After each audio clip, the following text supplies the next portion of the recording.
मैं एक साइड को खोल्दिए औषधि खानुहुन्छ भने औषधि छोड्नु न औषधि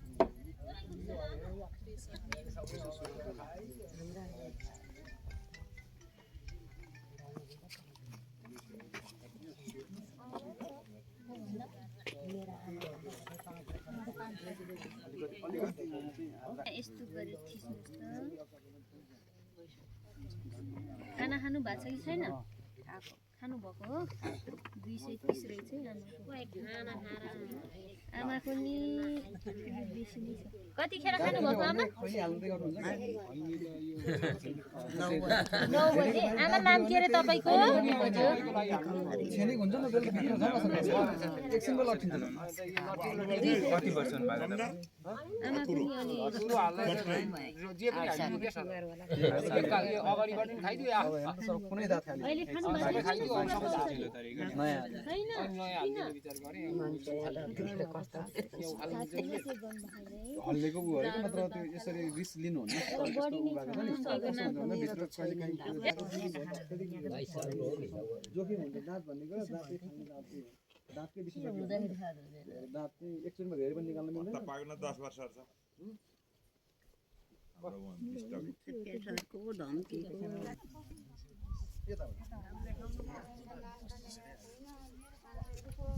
हो आउनु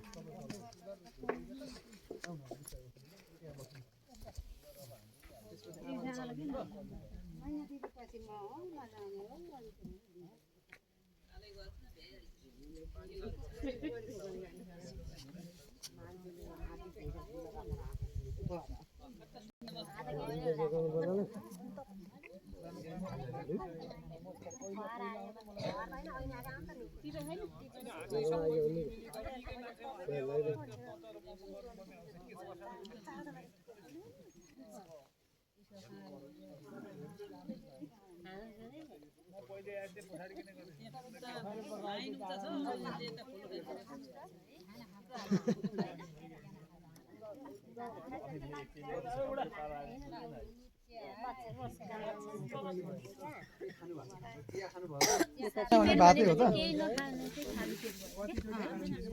तर यस्तो हुन्छ आमा के अरे अलिकति आफूले चाहिँ खानेकुरामा चाहिँ ख्याल गर्नुपर्छ अलिक बढ्न थाल्यो भने ठिक छ अहिले त्यस्तो बढी छैन है जिउहरू कतिको खानुहुन्छ डिउ त चाहिँदैन मलाई डिउ नखाँदा त काम छु कहाँ डिउ औषधि खाइराख्नु भएको छ सुगर पनि खानुहुन्छ उहाँले खाने तान्नेवाला छ तपाईसँग औषध छुटाउनु भएको छैन नि औषधि टुटाएपछि त भइहाल्छ नि सर सुगर पनि अलिकति बढ्यो अहिले के खानेकुरा खानु लाग्दैन नि आमा चिया खाएर आउनु अनि के मुख सुक्छ पिसाब अलि बढी लाग्छ हो पिसाब लागिरहेको छ तपाईँको त अलिकति सुगर पनि बढ्यो आमा वर्ष त अब अलि बढ्यो प्रेसरको पनि बढ्यो सुगर पनि बढ्यो